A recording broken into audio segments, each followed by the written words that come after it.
এখন আমি আপনাদের সাথে 3 পাউন্ডের একটি নিরামিষ কেক ডেকোরেশন শেয়ার করব।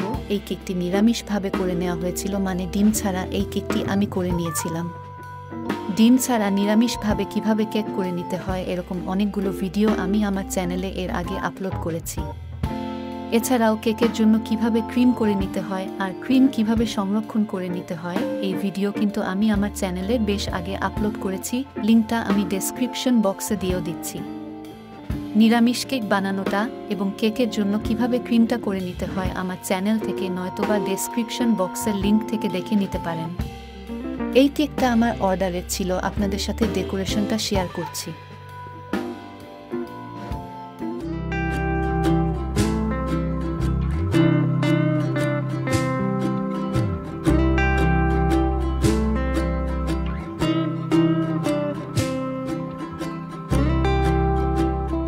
লাভ শেপের দুটি কেক করে নিয়ে একটি আরেকটির উপর বসিয়ে নিয়ে আমার সাথে দেখে নিন কেকটা আমি কিভাবে ডেকোরেশন করে নিচ্ছি।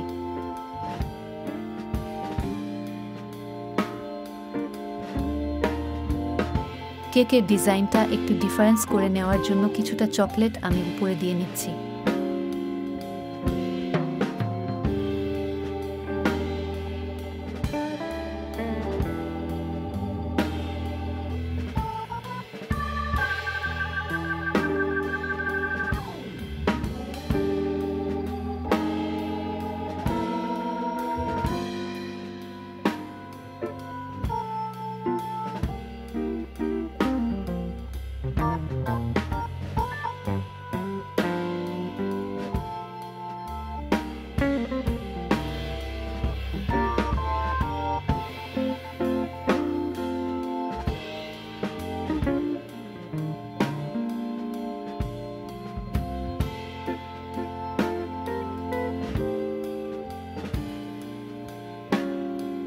প্রথমত ক্রিম দিয়ে চারপাশের বর্ডারটা কমপ্লিট করে নিলাম। দুইটি কেকের জোড়া যাতে বোঝা না যায় এর জন্য ছোট ছোট করে ফুল দিয়ে আমি দুইটি কেকের মাঝখানের বর্ডারটা কমপ্লিট করে নিচ্ছি।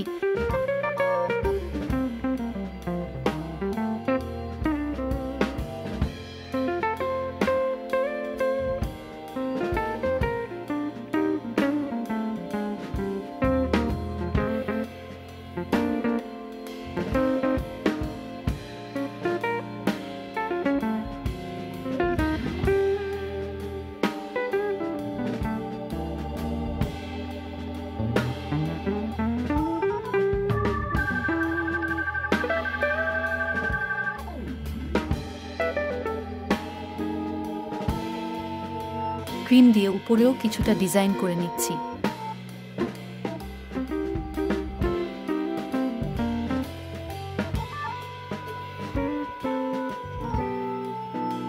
এটা জন্মদিনের কেক ছিল তাই লিখে নিচ্ছ।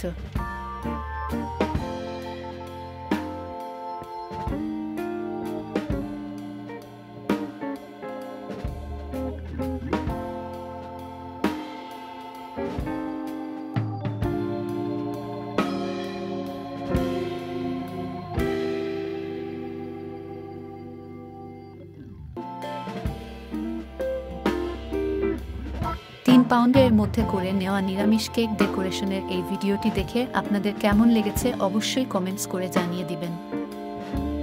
ভিন্ন ভিন্ন ধরনের সুস্বাদু নিরামিষ রেসিপি, একাদশীর রেসিপি, জন্মাষ্টমী, রাধা অষ্টমী থেকে শুরু করে ভিন্ন ভিন্ন পূজার প্রসাদ এর রেসিপিগুলো পাওয়ার জন্য আমাদের চ্যানেলটি সাবস্ক্রাইব করে আমাদের চ্যানেলের সাথেই থাকবেন।